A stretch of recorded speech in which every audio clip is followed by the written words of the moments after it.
what was the funniest kind of blooper or lighthearted moment that happened during filming? It would all come from Rex. Rebecca Ferguson's an absolute maniac, and so the minute they yell, and she's so good that she can just go in and out of the character, and so the minute they yell cut, she would say something that was just catch you off guard. So I wish she was here because she's absolutely insane, and in the best way. I truly love her. She's fantastic, but she's also a wild card. So all of the comedic moments, mostly I think that I can remember, came from her just saying stuff. I'm like, please don't say that. I'm trying to mourn the loss of my wife. She's like, blah, blah, blah, blah, blah. I'm like, oh, great, this is great. Welcome to the main stage here at the Javits Center, home of New York Comic Con. This very space is where all of the magic happens all weekend long. We are bringing you so many great panels and videos, some of them hosted by me, your video producer and host Ashley Victoria Robinson, and some of them hosted by a slew of amazing talent. If you want to be able to make sure that even though you're not with us or you're catching up at home, you see everything that happened this year in 2025, head over to thepopverse.com. We've got memberships, we've got so much access to all the coolest stuff. In the meantime, sit back and enjoy your feature panel presentation. Wow. Let's hear it for that trailer. All right, well, hello, everyone. My name is Jim Vejvoda with IGN.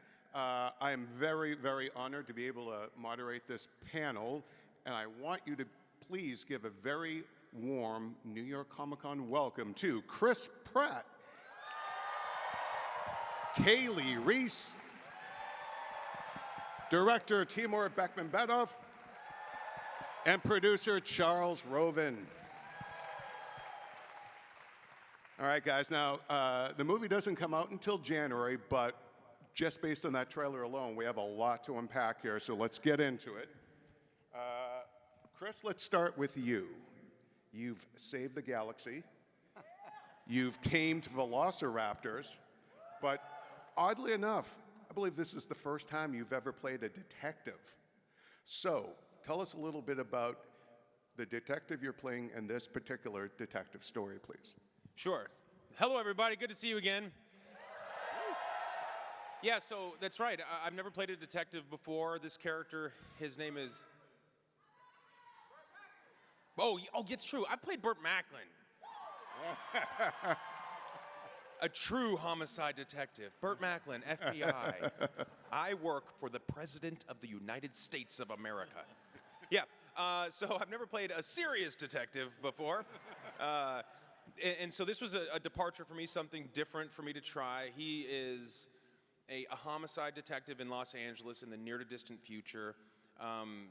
High stakes, and a guy who's seen a lot and been through a lot. Now he is a part of this special New Mercy program that they've designed, essentially using AI to modify their court system to be more efficient and to face the rise in capital crime in this version of Los Angeles. They just want to get these murderers off the street and send a message. And so my character has put 8 people in this chair, each of whom were found guilty and immediately executed. And I find myself now on the receiving end of justice. Now, you started your career working with this fellow right down here in a movie called Wanted. Timur, it's got to be kind of crazy. Yeah, let's hear it for Wanted. Timur, it's got to be a little crazy that the guy who played, I'm sorry, but the jerk supporting role in that film, your first big movie, is now a major star, and he's the lead in your latest movie. What's it like to reunite after all these years? It's a pleasure, first. And I think there's something new for Chris, this movie, and you will see how different it is here in this movie. It's his next, I think, iteration. He plays dark and very, how to say this, a very vulnerable character. Yeah. And very dramatic story. And I'm enjoying it. I believe that he enjoyed too, and we will entertain audience with this type of new story. Now, Timur, what was it about Chris, Rebecca, and Kaylee that made them the perfect fit for these particular roles? Because they're very different. It's an ensemble, and Chris, he's famous for his action movies, but playing dramatic role, and he's in a literally electric chair for 90 minutes, trying to defend himself, and he doesn't know if he did this or not. This is an interesting, and Kaylee was very, he's playing his partner, helping him, we think, and Rebecca is a judge, is an AI judge. She's smart, and we will discover her heart. Nice. Kaylee, you've never been in an action thriller like this one quite before. What drew you to this particular character? What appealed to you about her, about Jack? Oh, Jack. Well, hello, New York. Hello, how are you? Uni Kisuk. Nice to see everyone. Well, this story immediately drew me in, especially this character that I played a partner before, but not a partner that's the only one that's not in the chair and has to be the ears, the eyes, and everything else. But this character is very, when she makes a decision, she's all in for it. She's very loyal. But she does also have some things about her that you had to discover. I had to discover reading the script. And I love building backstories. And the script provided such a baseline for me to really dive deep to build her backstory, because there's a reason why she believes in this court so very much. So it's very interesting, and then where this story takes place, and the twists and turns that she has to do, and all these things that transpire in this 90 minutes. I was really interested to see how many layers were to her, and she has a lot of layers. Yeah. Well, I did see the movie last week, so I'm being mindful of not tipping my hand too much to different things. So, Chris? You have so many scenes opposite Rebecca, but how did you kind of pull off filming those scenes? Were you actually near each other? Like, was she a true scene partner in that way, or? Well, she was a true scene partner, but we were not in the same room at the same time.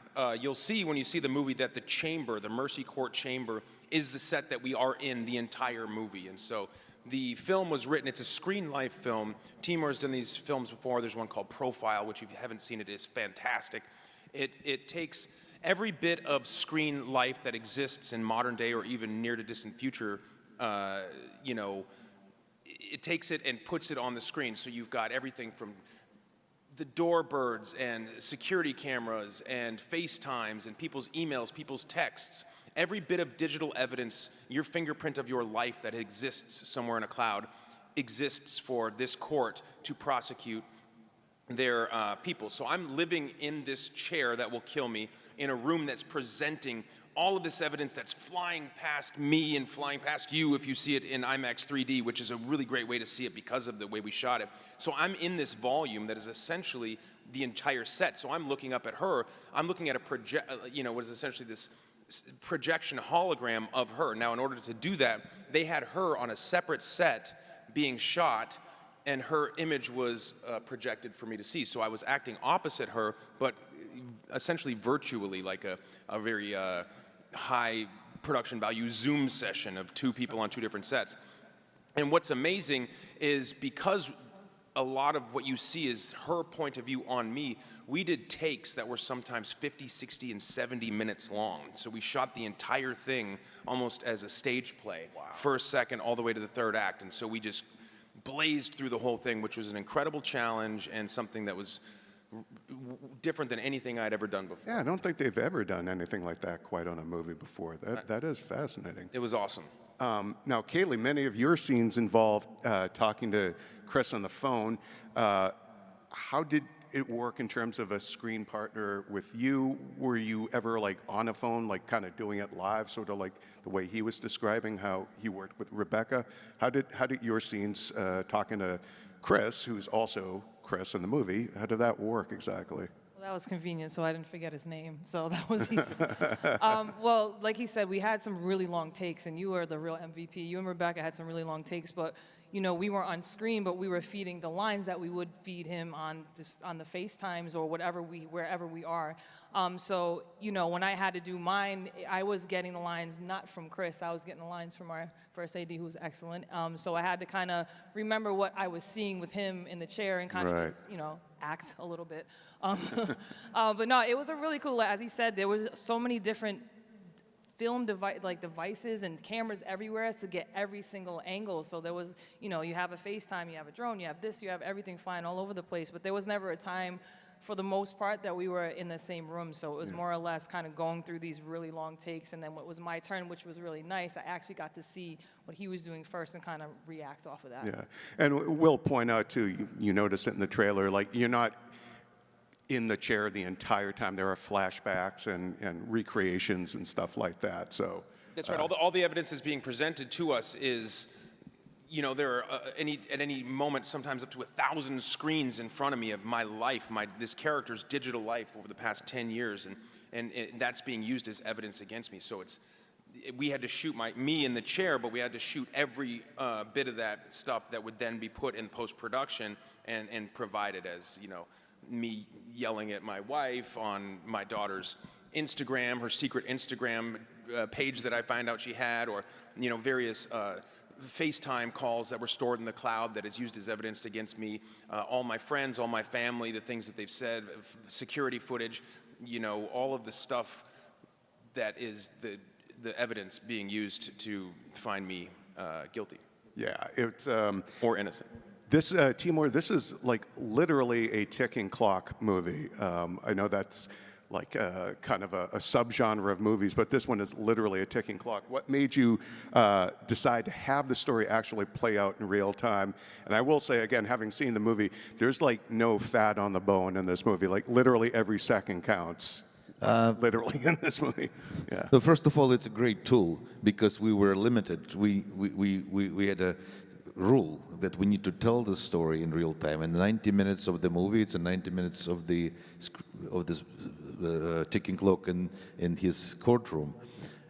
And it's a practicality. But also, we live in the world today where I think AI is coming. It's knocking in the door, and we don't have time to understand what will happen.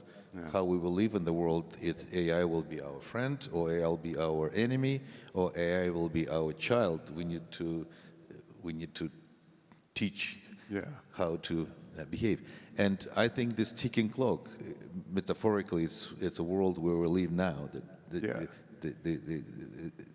ticking, and we have only month or year, or I don't know how much. And the movie's only set in 2029, so it does feel, it's not like there's flying cars or anything, but it felt very realistic in terms of like, you know, it's you get that kind of Black Mirror kind of vibe of like, yeah, we're just about at that moment kind of thing.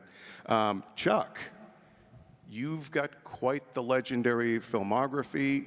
The Dark Knight trilogy won an Oscar for Oppenheimer. Thank you. So what was, what appealed to you about telling this particular story? Well, you know, it's so interesting because we got a pitch from a writer, Marco, who wrote the script, and back when we first got the pitch, you know, people were talking about AI, but it wasn't really happening yet. And then by the time we got the script and we started talking about the movie, well, now all of a sudden, you know, companies were really dealing with AI, and the future was definitely not so far away. And I think when the fact that the movie takes place in 29, I think every day, every week, every month that goes by, there's something more that makes our movie true. Yeah. And potentially happening. They may not have flying cars, but they have flying motorcycles. Yes, and we will get to that actually. In that actually, So Yeah. By the way, I just want to say this is my first time at New York Comic Con, and I'm really happy to be here. Give them a New York welcome, everyone. So thanks for your great hospitality. So, Chris, there's like everything in this movie. There's tension, consequences, literal life or death situation. And you are, you know, a good part of the movie. You are in that seat. How do you even prepare for this movie? Just a lot of sitting down or working on your strengthening, and I don't. That's it. Yeah, it was the physical training was just sitting in a chair for months on end, and yeah, yes, the character is rooted in this trial, but also there was a lot of physical stuff in terms of stunts and action and the things that are happening in the evidence that we're seeing. So it was really two parts to shoot this scene of the trial, but also to shoot everything else that needed to be part of the trial. So there's a good amount of action. There's a really incredible fight sequence that we did in a bar that, because my character is, one of the things that you find out about my character is he is a recovering alcoholic, and he's in the program. And so when he wakes up, he's waking up from a drunken stupor, and he has no idea what happened. And so he's being confronted with body cam footage and bar security cam footage of the night he just had, which all evidence points towards was the night that he murdered his wife. So he's not even sure whether or not he committed this crime. And so I don't know, how do you prepare for it? You just lean deep into the script, which was fantastic from page one. The minute you hit the gas, it never lets off. And I think just committing to the work and learning the words and getting after it. Bar fights too. Yeah. I've got 41 years of experience in bar fights. All right, Timur, I understand you brought a little something special for the room involving Kaylee's character, a scene. Now, I will ask you all, this is just for you folks in the room, so please, no recording of the footage we're about to show you on the screen. Thank you for that. Timur, you want to cue up, set us up here, what we're going to see?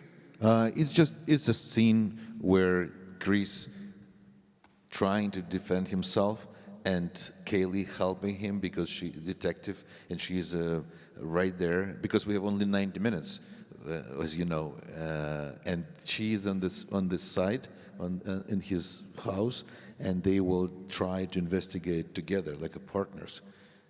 And we see how it will happen in 2029. It will be a different world. All right, well, let's roll that clip. And again, please, no recording of the footage. Thank you. All right. All right, Chris, it's clear from the trailer and also, you know, the broken stuff in the kitchen and the living room that all was not well between Chris Raven and his wife. Can you talk about how that struggle kind of added additional layers to your performance and kind of complexity to the character? Yeah, this is a guy, things were not well at home, and he's defending himself from a murder he doesn't know whether or not he committed.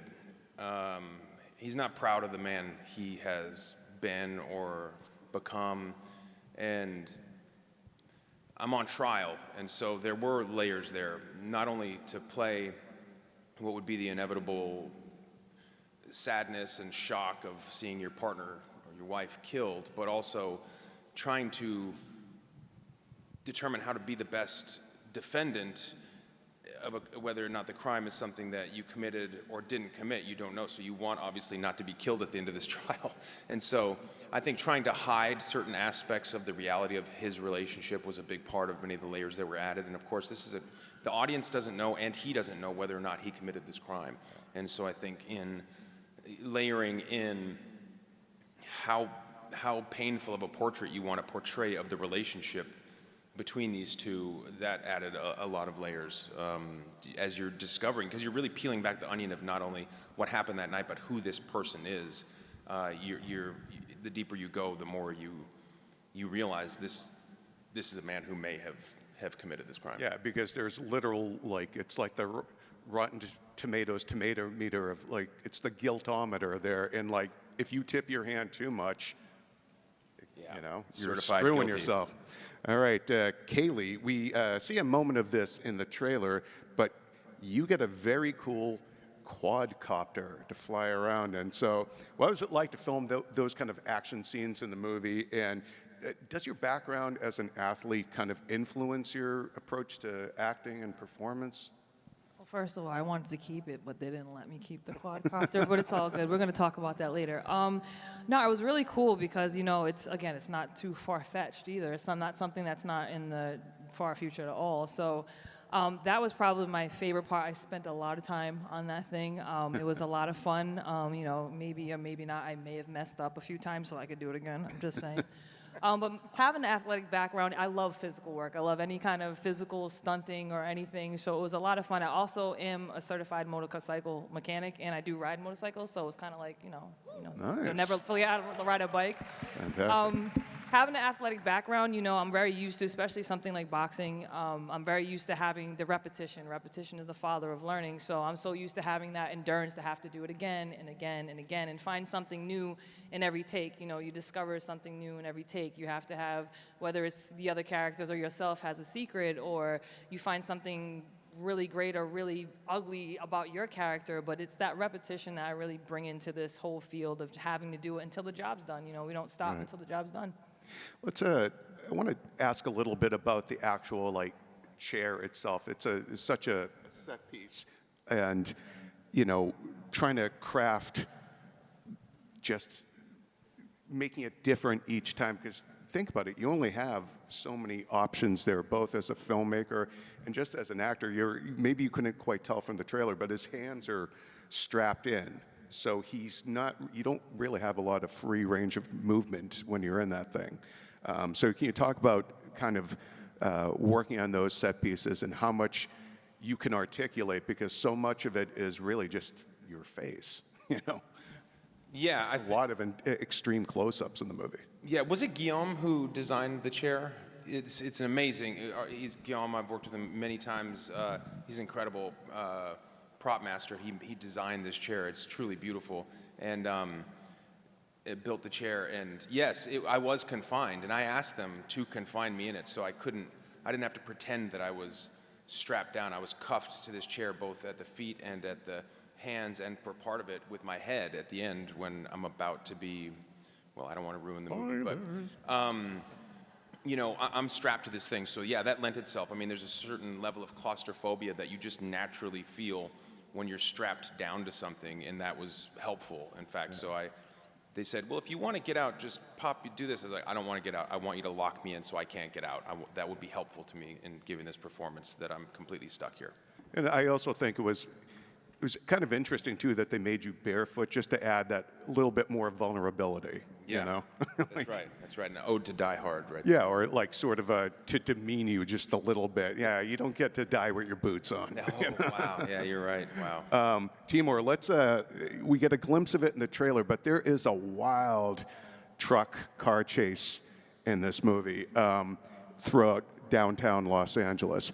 How much was practical and how much of that was digital? Because there are some pretty thorny moments in downtown LA. No, we really shot in downtown. There was a lot of 5-6 shooting days at mornings, because we were trying to keep it magic hours, and it was every Saturday we shot in downtown. And then we had a unique technology how to combine what we shot with the footage from virtual production, because all this what we shot in downtown was projected, and there was a track on stage, and was some action happened.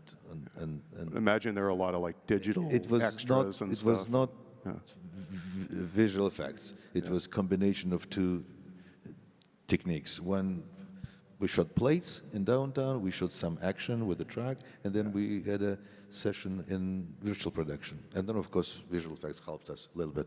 No, it's a super intense chase scene in the home stretch of the film. So this question's for everyone. We'll go down the line.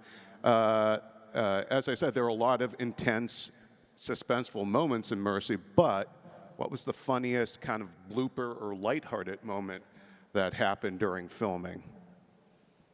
It would all come from Rex. Rebecca Ferguson's an absolute maniac, and so the minute they yell, and she's so good that she can just go in and out of the character, and so the minute they yell cut, she would say something that was just catch you off guard. So I wish she was here because she's absolutely insane, and in the best way. I truly love her. She's fantastic, but she's also a wild card. So all of the comedic moments, mostly I think that I can remember, came from her just saying stuff. I'm like, please don't say that. I'm trying to mourn the loss of my wife. She's like, blah, blah, blah, blah, blah. I'm like, oh, great, this is great.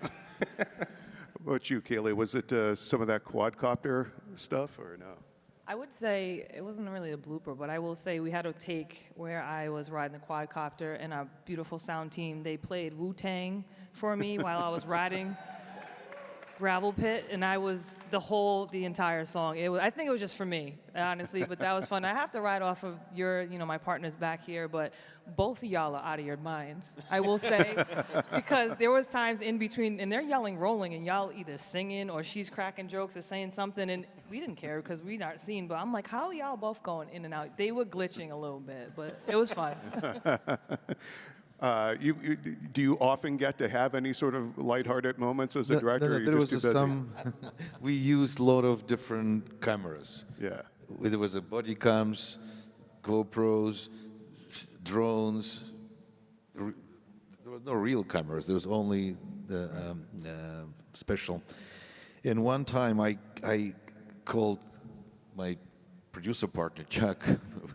I'm lucky to have him as a partner, and I called him. Do you know what? I want to use the RoboDogs. And he said, no way, or something like that, because we used RoboDogs. Because maybe it's his first time in the history of filmmaking. Their cameramans were RoboDogs, because I used the footage. Yeah, I used the footage of the RoboDogs going through the extras like a crowd through the scene and filming it. And I just and the way how I directed RoboDogs, I just told them what I want. Yeah. I said, just go there and film these guys, and it's happened. How about you, Chuck? Any lighthearted Well- moments you'll remember? I actually hated those robot dogs. Because you couldn't really get them to do anything you wanted them to do other than walk and go like that. They weren't very dangerous, but they were funny.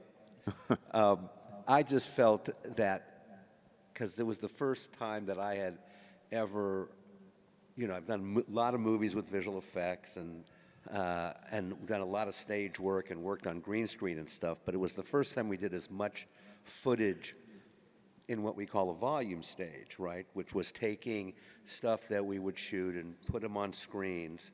But literally, we were also not only in second unit using vehicles, we would bring those vehicles onto the volume stage, right? And put them on rollers.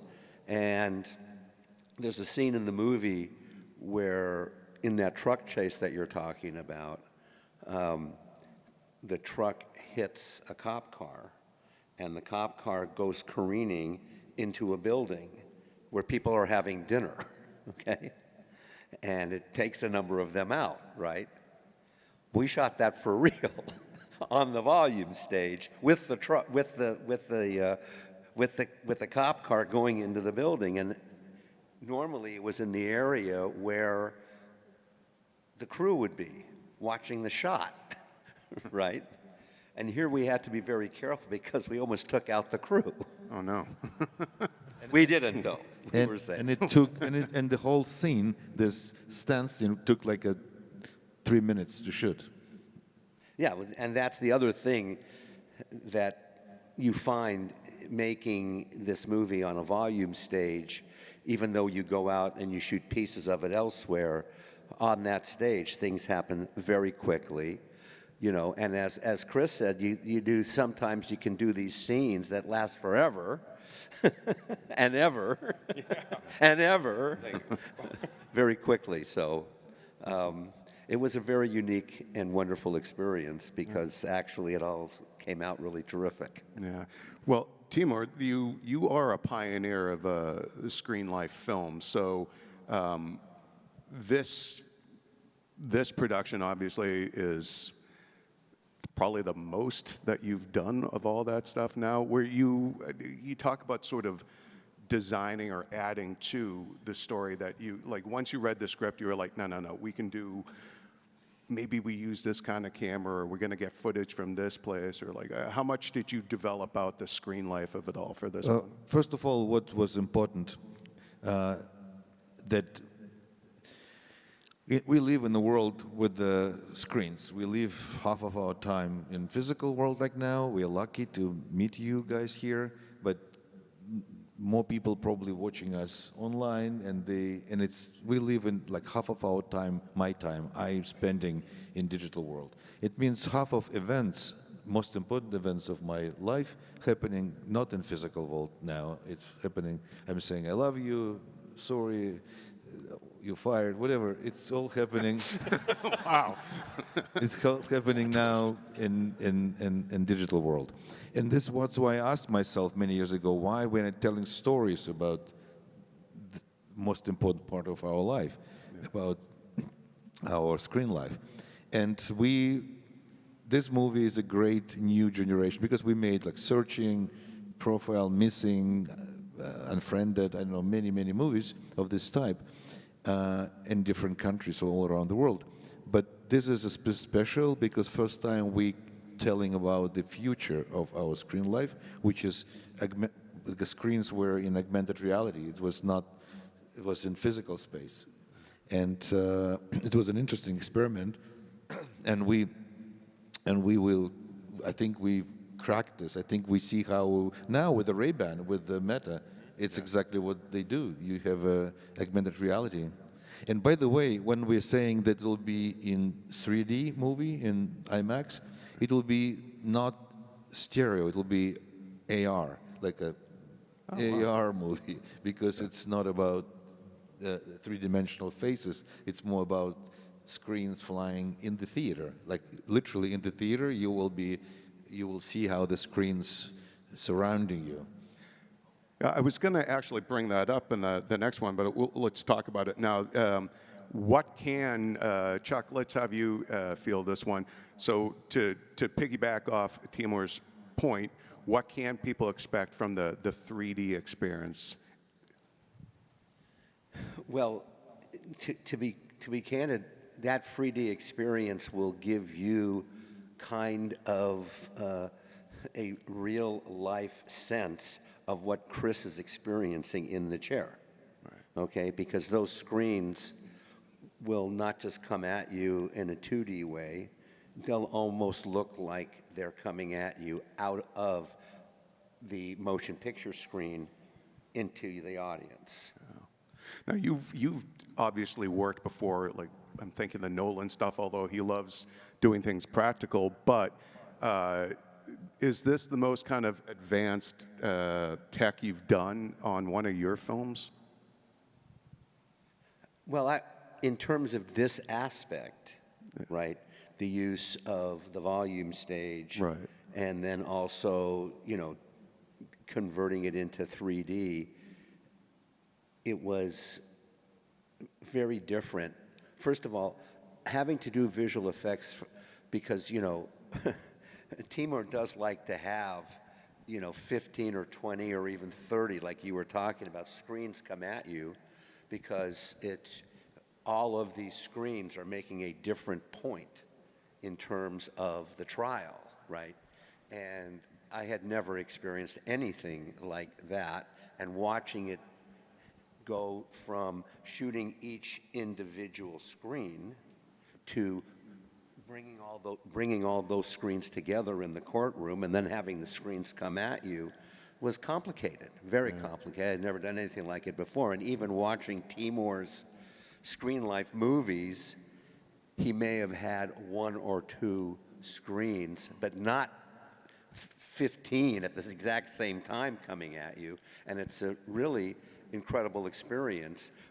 But it's also very similar to the experience, as I was saying, that Chris was going through I mean the actor, Chris, in the real trial. I will say, like, you really do have to see the movie on a big screen because there is so much information in all these different parts of the frame. It's like literally clues everywhere, and so your eye is drawn to all these things.